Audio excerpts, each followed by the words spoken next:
मित्र, उत्तर प्रदेश में 9 विधानसभाओं में उपचुनाव होने जा रहे हैं और यह जो चुनाव है यह विकास के नाम पे नहीं लड़े जा रहे हैं, जाति के नाम पे लड़े जा रहे हैं, धर्म के नाम पे लड़े जा रहे हैं, परिवार के नाम पे लड़े जा रहे हैं। और यह जो चुनाव है यह 20 नवंबर को होगा और 23 नवंबर को इसका रिजल्ट डिक्लेयर किया जाएगा। और इसमें 3 पार्टियां मुख्य रूप से भाग लेंगी, जिसमें समाजवादी पार्टी, भारतीय जनता पार्टी और बहुजन समाज पार्टी है। और इन्होंने 3 फार्मूले अपने लाए हुए हैं। समाजवादी पार्टी ने पीडीए लाया हुआ है, पिछड़ा, दलित और अल्पसंख्यक। यह इनका एक सुपरहिट फार्मूला था लोकसभा में, जो कि सुपरहिट हुआ था और इन्हें बहुत अच्छी सफलता मिली थी। और इसका तोड़ ला रही है भारतीय जनता पार्टी, वो भी पीडीए, पिछड़ा, दलित और अगड़ा लेकर के आ रही है। और इन दोनों पार्टियों का तोड़ लेके आ रही है बसपा ला रही है पीडीए, पिछड़ा, दलित, अगड़ा, अल्पसंख्यक, इन सब को मिला के लेके आ रही है। किसका फार्मूला हिट जाता है और किसका फार्मूला फ्लॉप जाता है यह तो आने वाले वक्त में पता चलेगा। लेकिन इन उपचुनावों से जनता के विश्वास की हत्या हुई है, जनता का मानसिक और आर्थिक रूप से शोषण हुआ है। आखिर इस शोषण से कैसे बचा जा सकता है, उपचुनाव के जो आर्थिक शोषण है इससे कैसे बचा जा सकता है, यह वीडियो के लास्ट में मैं आपको बताऊंगा। तो मित्र, आपका मेरे वीडियो में हार्दिक स्वागत व अभिनंदन है। और मेरे चैनल पर अगर आप पहली बार आए हैं तो कृपया मेरे चैनल को लाइक और सब्सक्राइब कर दीजिए, ताकि मेरे विचार आपको मिलते रहें। अगर आपके विचार और मेरे विचार समान है तो यह यात्रा ऐसे ही चलती रहेगी। मैं आपको 9 के 9 विधानसभा सीट में किस प्रकार से जाति, धर्म और परिवारवाद का खेल खेला जा रहा है उसका एक एक विश्लेषण मैं आपको सुनाऊंगा। तो कृपया आप लास्ट तक बने रहिएगा। मैं बार बार आपको अनुरोध कर रहा हूं कि लास्ट तक बने रहिए, तो आपको मालूम चलेगा कि आपको विकास के नाम पर नहीं, जाति के नाम पे, धर्म के नाम पे, परिवार के नाम पे आपको वोट देना है, विकास के नाम पे कतई नहीं देना है। पहली सीट है मैनपुरी की करहल सीट। इस सीट को माननीय अखिलेश यादव जी ने जब सांसद बने तो उन्होंने छोड़ दिया। तो इस पे जो मुकाबला होने जा रहा है वो बहुत ही दिलचस्प है।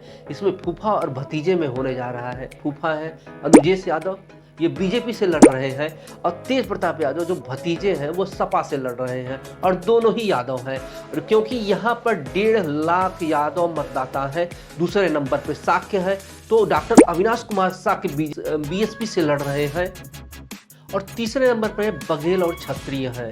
तो यहाँ पर जातिगत आंकड़ों को देखते हुए सब पार्टियों ने अपनी अपनी गोटियां सेट की हैं। लेकिन ये अखिलेश यादव के बारे में आपको जानना जरूरी है, क्योंकि ये वही अखिलेश यादव है जो आजमगढ़ की सीट को उस समय छोड़ा जब कोरोना काल की भयंकर महामारी थी। यहाँ पर वह देखने भी नहीं आए कि आजमगढ़ की जनता कैसे जीत रही है। और आजमगढ़ की जनता ने यह सोच के उनको वोट किया था कि इतने बड़े नेता हैं तो कुछ तो इन्वेस्टमेंट लाएंगे, लेकिन एक फूटी कौड़ी की इन्वेस्टमेंट नहीं आए। ऊपर से इन्होंने 3 साल के बाद ये छोड़ के चले गए। यहाँ पर जो असली मुकाबला है वो परिवारों में ही है। फूफा जी लड़ रहे हैं और भतीजा जी लड़ रहे हैं। तेज प्रताप यादव जो है अखिलेश यादव के भतीजे हैं और लालू प्रसाद यादव के दामाद हैं। अनुजेश यादव भी इन्हीं अखिलेश परिवार के से संबंध रखते हैं। तो ये असली लड़ाई जो है वो परिवारवाद की है। तो देखना है कि करहल की जनता किसका साथ देती है। अब मझवा सीट जो है वो विधायक विनोद कुमार बिंद जी सांसद बनते हैं और वो छोड़ देते हैं। तो इनकी जगह पे जो लड़ाई हो रही है वो मुख्य रूप से बहू और बेटी के बीच में हो रही है। तो यहाँ पर भाजपा ने सुचिता मौर्य, जो कि पूर्व विधायक रामचंद्र मौर्य की बहू है, और सपा की डॉक्टर ज्योति बिंद, जो कि पूर्व विधायक डॉक्टर रमेश बिंद की बेटी है, और तीसरे हैं बीएसपी के दीपक तिवारी। जो मुख्य मुकाबला होने जा रहा है वो बहू और बेटी के बीच में ही होने जा रहा है। और जो यहाँ पर जातिगत आंकड़ा है कुछ इस प्रकार से है। दलित, ब्राह्मण और बिंद 60-60 हजार है, कुशवाहा 30 हजार है, पाल 22 हजार है, राजपूत 20 हजार है, मुस्लिम 22 हजार है, और पटेल 16 हजार है।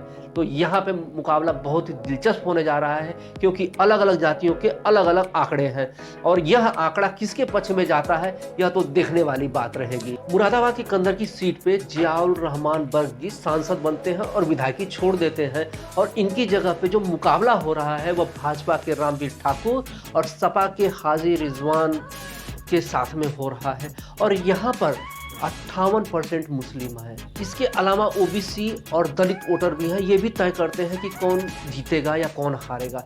लेकिन 58% मुस्लिम होने से आप सोच सकते हैं कि यह जो सीट है विधायक की वह कौन जीतने वाला है। आप पहले ही अंदाजा लगा सकते हैं कि वह कौन जीतेगा। अंबेडकर नगर की कटेहरी विधानसभा पर सपा के लालजी वर्मा जी सांसद बनते हैं और कटेहरी विधानसभा खाली हो जाती है और यहाँ पर वह विधायक किसको बनाने जा रहे हैं? अपनी ही धर्मपत्नी सुभावती वर्मा को। और बीजेपी वाले तो इससे गजब का काम करते हैं। वह यहाँ पर बसपा से लड़ने वाले 2002, 2007 और 1996 में लड़ने वाले धर्मराज निषाद को लड़ाते हैं। क्यों लड़ाते हैं? क्योंकि वहाँ पर दलित वोटों की संख्या ज़्यादा है। यहाँ पे ब्राह्मण, मुस्लिम और भी जातियाँ हैं जो कि यहाँ पे है, उनका वोट पाने के लिए वो करते हैं। लेकिन मित्र, यहाँ पे सबसे बड़ी बात यह है कि जो व्यक्ति बसपा से लड़ रहा था वह आके बीजेपी में चला आता है, तो यहाँ पे विचारधारा का क्या मतलब रह गया? वो कौन सी विचारधारा फॉलो कर रहा है? वो बीजेपी की कर रहा है या बसपा की कर रहा है? आखिर उसने बसपा छोड़ के बीजेपी में क्यों आया? वो क्योंकि उस विचारधारा से उसका कुछ लेना देना न था। उसका बस एक ही मतलब है, वह विधानसभा का चुनाव जीते, जातियों का आंकड़ा तय करे, इसलिए वह बीजेपी में आता है। प्रयागराज की फूलपुर सीट पे मुख्य रूप से जो मुकाबला है वह बीजेपी और सपा के बीच में ही है। तो बीजेपी ने दीपक पटेल, जो कि पूर्व सांसद केसरी देवी पटेल के बेटे हैं, इनका मुकाबला सपा के मुस्तफा सिद्दीकी से है। और यहाँ के जो विधायक प्रवीण पटेल, वो सांसद बनते हैं और जिनके कारण यह छूट जाती है। तो यहाँ पर सबसे बड़े जो वोटर्स हैं वो वोटर है दलित, जो कि 23% है, और इसके अलावा 20% यादव, 10% समण और 14% मुसलमान है। कानपुर की सीसामऊ सीट पे यहाँ पे 50% मुस्लिम है, दूसरे नंबर पे ब्राह्मण आते हैं, तीसरे नंबर पे दलित आते हैं। और यही आंकड़ा देखते हुए बीजेपी ने सुरेश अवस्थी को यहाँ से चुनाव लड़ने के लिए लगाया है। और यहाँ पर इरफान सोलंकी की पत्नी नसीम सोलंकी लड़ रही है। आखिर ये सीट खाली कैसे हुई? क्योंकि इरफान सोलंकी को सजा दी गई है 7 साल की। अब क्यों दी गई है? क्योंकि यह एक मुस्लिम औरत के प्लाट पर कब्जा कर रहे थे, जिसमें इनको दोषी पाया गया और इनको 7 साल की सजा दी गई है। अलीगढ़ की खैर सीट अनूप वाल्मीकि के सांसद बनने के कारण खाली हुई है। और यहाँ पे जो मुकाबला होने जा रहा है वह 2 लोगों के बीच में होने जा रहा है। पहला है बीजेपी के सुरेंद्र दिलेर और सपा की doctor Charu can. Doctor Charu can एक दलित है और उनके पति जाट है। गजब का कॉम्बिनेशन है ना लोगों को मूर्ख बनाने का, कि वह तो दलितों का भी वोट ले, क्योंकि वो महिला दलित है, और उनके पति जाट हैं तो जाटों का वोट भी ले जाए। और ऐसा क्यों हुआ? क्योंकि यहाँ पर जो जाट की संख्या है वह 1 लाख के ऊपर है और 50,000 दलित हैं, ब्राह्मण 40,000 है और 30,000 मुस्लिम है। तो इसीलिए डॉक्टर चारू कैन को सपा ने अपना कैंडिडेट बनाया है, क्योंकि जीत का आंकड़ा विकास से नहीं, जाति से किया जा रहा है, परिवार से किया जा रहा है। माननीय चंदन चौहान जी सांसद बनते हैं और मुजफ्फरपुर की मीरपुर सीट खाली हो जाती है। और इस मीरपुर सीट से 2 महिलाएं लड़ रही हैं। पहली है भाजपा से मिथिलेश पाल और सपा से शंभुल राणा, जो कि सपा के नेता कादिल राणा की बहू है। और ऐसा क्यों मुस्लिम को खड़ा किया गया? क्योंकि यहाँ पे 1 लाख मुस्लिम मतदाता हैं और 50,000 दलित हैं और जाट 24,000 हैं और गुज्जर 18,000 हैं। गाजियाबाद की जो सीट है वह अतुल गर्ग के सांसद बनने के कारण है। और यहाँ पे जो मेन मुकाबला होने जा रहा है 2 युवाओं के बीच में होने जा रहा है। और वो युवा है भाजपा के संजीव शर्मा और सपा के हैं सिंह राज जाटव। और जो जातियाँ इनका भविष्य तय करेंगी वह है वैश्य, एससी और जाट। तो मित्रों, यहाँ पे आपने देखा कि जो तीनों की तीनों पार्टियां हैं, इन्होंने अपने जो कैंडिडेट खड़े किए हुए हैं 3 आधार पे खड़े किए हुए हैं, परिवारवाद के नाम पर, जाति के नाम पर और धर्म के नाम पर। इन्होंने 3 लाइन पे, यही 3 लाइनों पे लोगों को खड़ा किया हुआ है। इसमें से किसी का भी नाम उन्होंने इस प्रकार से नहीं लिया हुआ है कि यह अमुक व्यक्ति ने अपने क्षेत्र में इतना बढ़िया काम किया हुआ है, इसलिए हम इसको खड़ा कर रहे हैं। और इसके पीछे का कारण है जनता भी यही देखती है कि सामने वाला हमारी धर्म का है कि हमारी जात का है, या जो परिवार वाले लोग हैं वो कितने शक्तिशाली हैं। वह यही देखकर वोट देती है, न कि वह यह देखकर वोट देती है कि सामने वाले में विकास करने की क्षमता कितनी है। और इसी का फायदा उठाते हुए लोग महत्वाकांक्षी हो जाते हैं और वह लोग विधायक से सांसद बनते हैं। लेकिन उनके सांसद बनने के कारण हमारा कितना नुकसान होता है आपको मालूम है? हमें कितना आर्थिक नुकसान उठाना पड़ता है, हमें कितना मानसिक रूप से प्रताड़ना झेलनी पड़ती है, हमारा समय बर्बाद होता है। यह आपने देखा है, वह व्यक्ति तो अपनी महत्वाकांक्षा के लिए विधायक से सांसद बन जाता है, लेकिन आपका कितना नुकसान होता है कभी आप भी सोचिए। आपके विकास में रोड़ा कैसे बनता है, क्योंकि विकास तो नहीं होता है लेकिन व्यक्ति बदल जाता है, और जो व्यक्ति बदलता है वह विकास नहीं कर पाएगा क्योंकि उसके पास समय कम होता है। मेरा विचार तो यह है कि क्यों जो व्यक्ति सांसद बनता है तो उसको जो उसने विधायकी छोड़ी है, उसके चुनाव में जितना भी खर्च आ रहा है वह सारा खर्च वो खुद उठाए, क्योंकि आर्थिक नुकसान उसका नुकसान उसने किया हुआ है, जनता ने नहीं किया हुआ है, क्योंकि महत्वाकांक्षा उसकी थी, जनता की नहीं थी। जनता विकास चाहती थी। और दूसरी बात यह है कि इसको उपचुनाव को टाला जा सकता है, क्योंकि जो सेकंड विनिंग होता है, जो सेकंड रनर होता है, उसको वहां का विधायक घोषित किया जाए, क्योंकि उस पर जनता ने विश्वास जताया है। क्योंकि सामने वाले ने जो पहला कैंडिडेट था उसने उस जनता के साथ में विश्वासघात किया, इसलिए वो सेकंड को किया जाए। इससे उपचुनाव नहीं होंगे और उपचुनाव का खर्च नहीं होगा, और उपचुनाव के आर्थिक व मानसिक शोषण से हम लोग बच जाएंगे। लेकिन जो ये लोग हैं वो जाति पे जो वोट मांग रहे हैं, तो कभी उन पर ध्यान दीजिए। वो जाति के लिए नहीं, अपने परिवार के लिए वोट मांगते हैं। कभी भी देखिए कि जो लोगों जाति के नाम पे आपको वोट मांग रहे हैं तो उनका कैंडिडेट कौन होता है, उनके परिवार का ही होता है। क्योंकि उनके परिवार में ही उनकी जाति के श्रेष्ठ लोग रहते हैं, कहीं और नहीं रहते हैं। उनकी जाति में वही सर्वश्रेष्ठ है। नहीं बंधुओं, यह एक उन्होंने बिजनेस बना रखा है। पहले खुद बनते हैं, फिर अपने घर वालों को बनाते हैं। वह बिजनेस करते हैं, वह विकास का काम नहीं करते, वह जनता का काम नहीं करते, वह अपना बिजनेस इंप्रूव करते हैं।